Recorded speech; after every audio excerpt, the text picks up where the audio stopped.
ಮೀಸಲು ಲೋಕಸಭಾ ಕ್ಷೇತ್ರದಲ್ಲಿ ಕಾಂಗ್ರೆಸ್ ಅಭ್ಯರ್ಥಿ ಕೆವಿ ಗೌತಮ್ರಿಗೆ ಬೆಂಬಲವನ್ನು ಸೂಚಿಸಲು ದಲಿತ ಪ್ರಜಾ ಸೇನೆಯಿಂದ ರಾಜ್ಯ ಮಟ್ಟದ ಸಭೆಯಲ್ಲಿ ತೀರ್ಮಾನ ಮಾಡಲಾಗಿದೆ ಎಂದು ದಲಿತ ಪ್ರಜಾ ಸೇನೆಯ ಸಂಸ್ಥಾಪಕ ಅಧ್ಯಕ್ಷ ಹಾಗೂ ಅರ್ಬನ್ ಬ್ಯಾಂಕ್ ಅಧ್ಯಕ್ಷ ಡಿಪಿಎಸ್ ಮುನಿರಾಜು ಹೇಳಿದರು.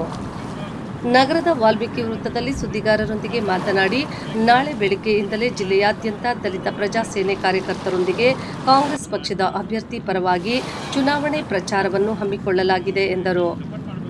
ರಾಜ್ಯದಲ್ಲಿ ಕಾಂಗ್ರೆಸ್ ಪಕ್ಷದ ಗ್ಯಾರಂಟಿಗಳು ಸಮಾಜ ಕಟ್ಟಕಡೆಯ ವ್ಯಕ್ತಿಗಳಿಗೂ ಸರ್ಕಾರದ ಗ್ಯಾರಂಟಿ ಸೌಲಭ್ಯ ತಲುಪುತ್ತಿದ್ದು, ಈ ನಿಟ್ಟಿನಲ್ಲಿ ಬೆಂಬಲವನ್ನು ಸಂಘಟನೆಯ ಮೂಲಕ ನೀಡಲಾಗಿದೆ ಎಂದು ತಿಳಿಸಿದರು.